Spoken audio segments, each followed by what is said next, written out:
গ্রীষ্মকালীন দাভোসে জলবায়ু তহবিল কার্যকর করার তাগিদ প্রধানমন্ত্রীর।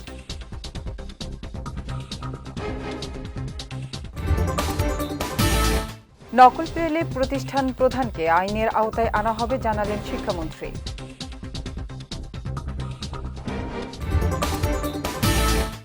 এবং প্রধানমন্ত্রীর চীন সফরে বাণিজ্য ঘাটতি কমিয়ে আনা সম্ভব হবে বললেন রিজভী।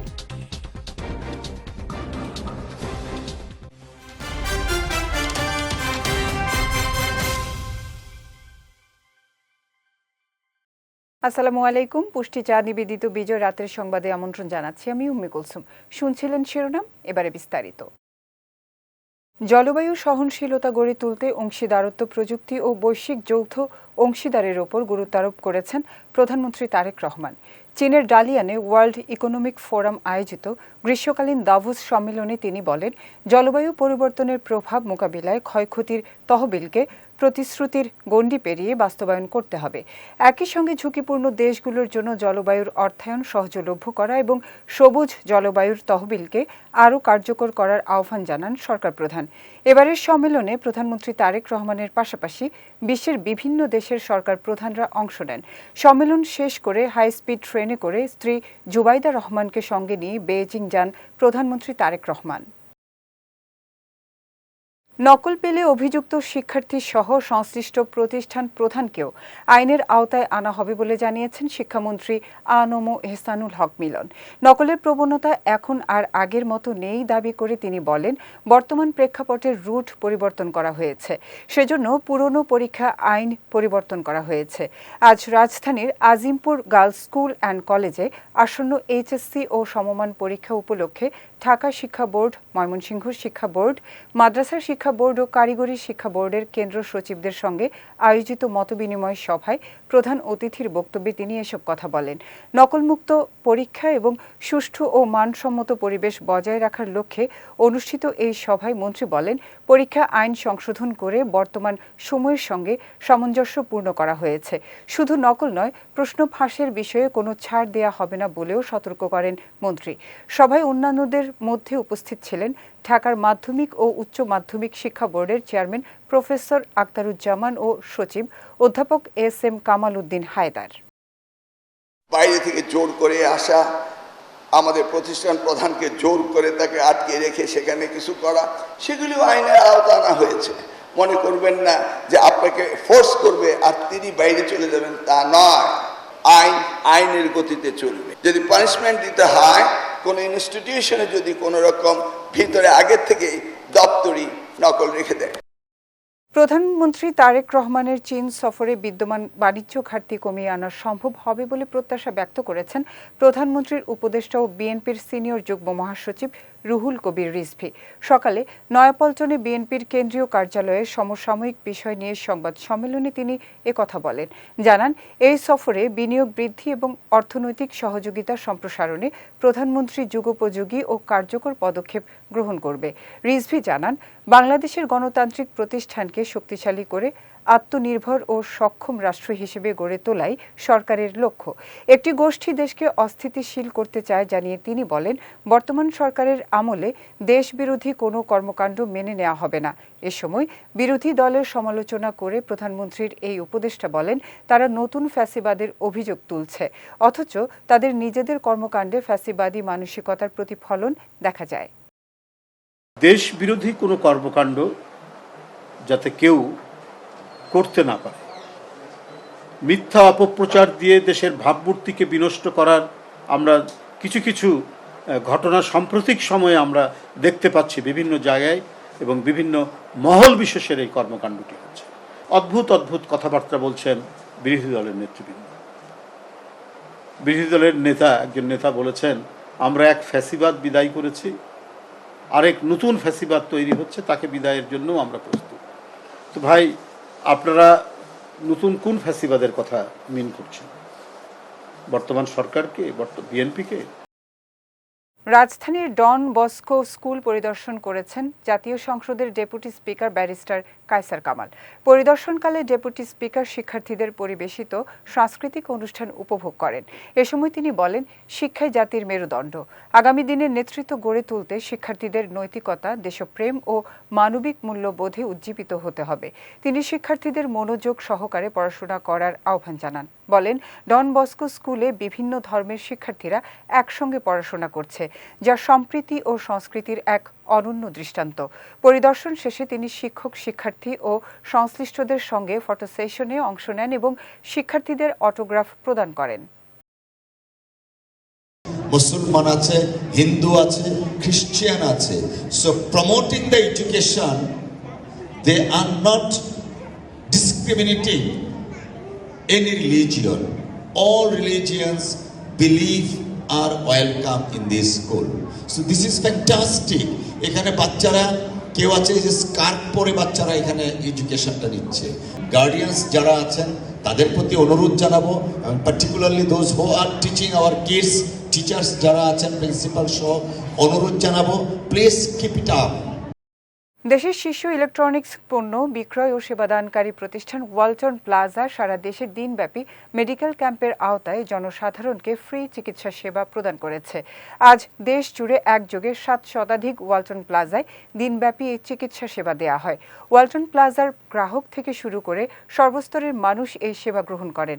রাজধানীর মিরপুর মাজার রোড ওয়ালটন প্লাজায় ফিতা কেটে মেডিকেল ক্যাম্পের উদ্বোধন করেন ওয়ালটন প্লাজার managing partner SM Mahbubul Alam. এ সময় তিনি ওয়ালটন প্লাজার হ্যাপিনেস অ্যান্ড হেলথ কেয়ার প্রজেক্টের আওতায় গ্রাহকদের ফ্রি চিকিৎসা সেবা দেওয়ার লক্ষ্যে একটি বিশেষ হটলাইন নম্বর 09606990029 উদ্বোধন করেন। সদ্য চালু হওয়া এই হটলাইন নম্বরে কল করে ফ্রি চিকিৎসা সেবা নিতে পারবেন ওয়ালটন প্লাজার গ্রাহকরা। মিডল্যান্ড ব্যাংক পিএলসির 13তম বার্ষিক সাধারণ সভা অনুষ্ঠিত হয়েছে। আজ ঢাকার নৌ সদর দপ্তরে BN সাগরিকা হলে এই সভা অনুষ্ঠিত হয়। ব্যাংকের চেয়ারম্যান আহসান খান চৌধুরীর সভাপতিত্বে সভায় এক্সিকিউটিভ কমিটির চেয়ারম্যান রেজাউল করিম, অডিট কমিটির chairman Riaz Ahmed Chowdhury, board risk management কমিটির চেয়ারম্যান ডাক্তার মুস্তাফিজুর রহমান এবং পরিচালক আলহাজ হেলাল মিয়া উপস্থিত ছিলেন। 13তম বার্ষিক সাধারণ সভায় শেয়ার হোল্ডাররা 2025 সালের জন্য 3% নগদ লভ্যাংশ এবং 3% স্টক লভ্যাংশ অনুমোদন করেন। এছাড়াও সভায় সমাপ্ত বছরের নিরীক্ষিত আর্থিক বিবরণী গৃহীত হয় এবং অন্যান্য প্রাসঙ্গিক এজেন্ডাও অনুমোদিত হয়। এবার পুষ্টি চিনিগুড়া চাল নিবেদিত জেলা সংবাদ।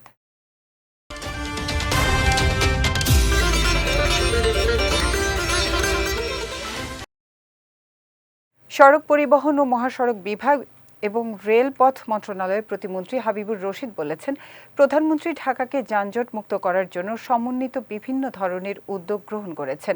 এরই অংশ হিসেবে যাত্রাবাড়ী সায়দাবাদ বাস টার্মিনালের কিছু অংশ কেরানীগঞ্জ ও নারায়ণগঞ্জের কাঁচপুরে স্থানান্তর করার কাজ চলমান রয়েছে। বিকেলে নারায়ণগঞ্জের সোনারগাঁও উপজেলার কাঁচপুরে বাস টার্মিনাল কাজ পরিদর্শনে এসে প্রতিমন্ত্রী এসব কথা বলেন। প্রতিমন্ত্রী আরও বলেন, ঢাকা সিলেট হাইওয়ের অধিগ্রহণের কাজ 48% শেষ হয়েছে। জানান, দেশের সকল সড়ক মহাসড়কের কাজ দ্রুত সময়ে সম্পন্ন করা হবে। পাশাপাশি ঢাকার সব সিগন্যাল পয়েন্টে পর্যায়ক্রমে AI প্রযুক্তির মাধ্যমে সড়কের শৃঙ্খলা ফিরিয়ে আনা হবে বলেও জানান তিনি। প্রাইম মিনিস্টার যে উদ্যোগ গ্রহণ করেছে সেটিকে বাস্তবায়ন করার জন্যই আজকে এখানে আসা, এবং আমরা আশাবাদী আগামী 4 থেকে 6 মাসের মধ্যেই আমরা এইগুলিকে বাস্তবায়ন করতে পারবো। ঢাকা সিলেট হাইওয়ে এটিকে উন্নয়ন করার জন্য আমরা যে ইতিমধ্যে বিগত সময়ে সেটির 20% এটির কাজ হয়েছিল, ইতিমধ্যে প্রায় 48% কাজ কিন্তু আমরা সমাপ্ত করতে পেরেছি ভূমি অধিগ্রহণের, এবং কাজ কিন্তু চলছে। পরিবেশ দূষণ কিংবা পরিবেশ ছাড়পত্রের শর্ত লঙ্ঘন করে কোনো শিল্প প্রতিষ্ঠানকে ব্যবসা পরিচালনার সুযোগ দেওয়া হবে না বলে কঠোর বার্তা দিয়েছেন পরিবেশ, বন ও জলবায়ু পরিবর্তন মন্ত্রণালয়ের প্রতিমন্ত্রী শেখ ফরিদুল ইসলাম। ময়মনসিংহের ভালুকা উপজেলার ভরাডোবা ইউনিয়নে শিল্প কারখানার বর্জ্যে ক্ষতিগ্রস্ত প্রায় 350 একর ফসলি জমি পরিদর্শন শেষে তিনি একথা বলেন। পরে উপজেলা পরিষদ হলরুমে আয়োজিত মতবিনিময় সভায় প্রধান অতিথির বক্তব্যে প্রতিমন্ত্রী বলেন, পরিবেশের সঙ্গে কোনো আপোষ নয়। যারা পরিবেশ দূষণ করবে বা আইনের শর্ত অমান্য করবে তাদের বিরুদ্ধে কঠোর ব্যবস্থা নেওয়া হবে। পরিদর্শনকালে এক্সপেরিয়েন্স কারখানার একটি অবৈধ বর্জ্য নির্গমন আউটলেট সিলগালা করে দেয়া হয়। ঝালকাঠি ও নলছিটি উপজেলার মধ্যে যোগাযোগ সহজ করতে সুগন্ধা নদীর ওপর প্রস্তাবিত সেতু নির্মাণের সম্ভাব্য স্থান পরিদর্শন করেছে বাংলাদেশ সেতু কর্তৃপক্ষের একটি উচ্চ পর্যায়ের প্রতিনিধি দল। আজ ঝালকাঠি নলছিটি সংযোগ সেতুর সম্ভাব্য স্থান পরিদর্শন করে দলটি। সফরের অংশ হিসেবে জেলা প্রশাসন, সড়ক ও জনপথ বিভাগ, স্থানীয় সরকার প্রকৌশল অধিদপ্তর এবং পানি উন্নয়ন বোর্ডের কর্মকর্তাদের সঙ্গে একটি সমন্বয় সভা অনুষ্ঠিত হয়। বাংলাদেশ সেতু কর্তৃপক্ষের পরিকল্পনা ও উন্নয়ন বিভাগের উপপরিচালক মোহাম্মদ নূর ইয়াসিনের নেতৃত্বে গঠিত প্রতিনিধি দলটি সভায় অংশ নেন। পরে তারা জেলা পর্যায়ের কর্মকর্তাদের সঙ্গে মতবিনিময় শেষে সুগন্ধা নদীর ওপর প্রস্তাবিত সেতু নির্মাণ স্থল পরিদর্শন করেন। সিরাজগঞ্জের জেনারেল হাসপাতালের আবাসিক মেডিকেল কর্মকর্তা ডাক্তার বাকি মির্জা হত্যা মামলায় 2 আসামিকে যাবজ্জীবন কারাদণ্ড দিয়েছেন আদালত। একই সঙ্গে তাদের প্রত্যেককে 1 লাখ টাকা করে জরিমানা এবং অনাদায়ে আরও 6 মাসের বিনাশ্রম কারাদণ্ড প্রদান করা হয়। দুপুরে সিরাজগঞ্জের অতিরিক্ত জেলা ও দায়রা জজ 1 আদালতের বিচারক লাইলা শারমিন এ রায় ঘোষণা করেন। দণ্ডপ্রাপ্তরা হলেন ওষুধ কোম্পানির প্রতিনিধি জাকারিয়া মাসুদ এবং আনোয়ার হোসেন কিরণ। মামলার আরেক আসামি ডাক্তার আব্দুল লতিফ হাইকোর্টে রিভিশন আবেদন করায় তার বিচার কার্যক্রম আপাতত স্থগিত রয়েছে। মামলার বিবরণে জানা গেছে, 2011 সালের 16 এপ্রিল রাতে গলা কেটে হত্যা করা হয় ডাক্তার বাকি মির্জাকে। দীর্ঘ সাক্ষ্য প্রমাণ ও শুনানি শেষে আদালত আজ এ রায় প্রদান করেন। যাচ্ছে পুষ্টি ড্রিঙ্কিং ওয়াটার নিবেদিত খেলার সংবাদে।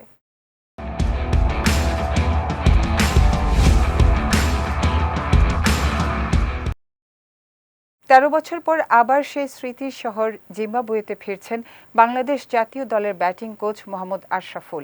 2001 সালে জিম্বাবুয়ের বিপক্ষে বুলাওয়েতে ওয়ানডে সিরিজ দিয়ে আন্তর্জাতিক ক্রিকেটে অভিষেক হয় আশরাফুলের। 2013 সালে দীর্ঘ ক্যারিয়ারের সমাপ্তিও হয়েছিল সেই জিম্বাবুয়ের মাটিতেই। এবার 13 বছর পর সেখানে কোচ হিসেবে নতুন অধ্যায় শুরু করতে যাচ্ছেন তিনি। ঢাকা ত্যাগের সময় আশরাফুল বলেন, গত কয়েক মাস ধরে হোম সিরিজগুলোতে দলের সঙ্গে কাজ করার পর এবারই প্রথম বিদেশ সফরে যাচ্ছেন তিনি কোচ হিসেবে। নিজের ক্যারিয়ারের সঙ্গে গভীরভাবে জড়িয়ে থাকা জিম্বাবুয়েতে ফিরে যাওয়াটা তার জন্য বিশেষ অনুভূতির বলে জানান তিনি। 4 বছর পর জিম্বাবুয়েতে পূর্ণাঙ্গ সিরিজ খেলতে যাচ্ছে বাংলাদেশ। এই সফরে থাকবে একটি টেস্ট, 3টি ওয়ানডে ও টি20 সিরিজ। আগামী 18 জুন টেস্ট ম্যাচ দিয়ে শুরু হবে সিরিজ। ফিফা বিশ্বকাপের ইতিহাসে নতুন এক মাইল ফলক স্পর্শ করলেন ক্রিস্টিয়ানো রোনালদো। উজবেকিস্তানের বিপক্ষে গোল করে বিশ্বকাপের 6টি ভিন্ন আসরে গোল করা প্রথম ফুটবলার হিসেবে ইতিহাসের পাতায় নাম লিখিয়েছেন পর্তুগালের অধিনায়ক। মঙ্গলবার হিউস্টনে অনুষ্ঠিত ম্যাচের 6ষ্ঠ মিনিটে কাছ থেকে বল জালে পাঠিয়ে রেকর্ডটি গড়েন রোনালদো। এর মাধ্যমে বিশ্বকাপে তার মোট গোল সংখ্যা দাঁড়িয়েছে 10-এ। 2006 সালে বিশ্বকাপে অভিষেকের পর থেকে প্রতিটি আসরে গোল করে আসছেন তিনি। 41 বছর বয়সী এ ফরোয়ার্ড এবারের আসরে শুরুতে কিছুটা সমালোচনার মুখে ছিলেন, তবে গুরুত্বপূর্ণ ম্যাচে গোল করে আবারও নিজেকে প্রমাণ করলেন এ পর্তুগিজ তারকা। ফলে 2 দশকের বেশি সময় ধরে আন্তর্জাতিক ফুটবলে ধারাবাহিক পারফরম্যান্সের মাধ্যমে রোনালদো আবারও রেকর্ড বইয়ে নিজের নাম উজ্জ্বল করলেন। পুষ্টিচা নিবেদিত বিজয় রাতের সংবাদ শেষ করার আগে শিরোনামগুলো দেখে নিচ্ছি আরও একবার।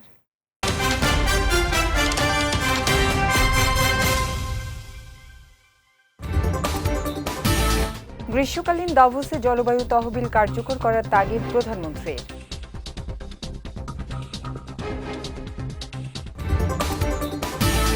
নকল পেলে প্রতিষ্ঠান প্রধানকে আইনের আওতায় আনা হবে জানালেন শিক্ষামন্ত্রী।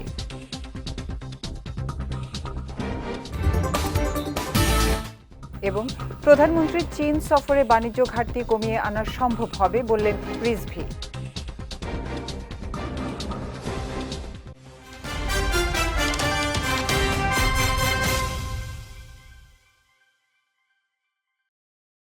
বিজয় রাতের সংবাদ শেষে আজকের মতো আমি উম্মে কুলসুম আপনাদের কাছ থেকে বিদায় নিচ্ছি।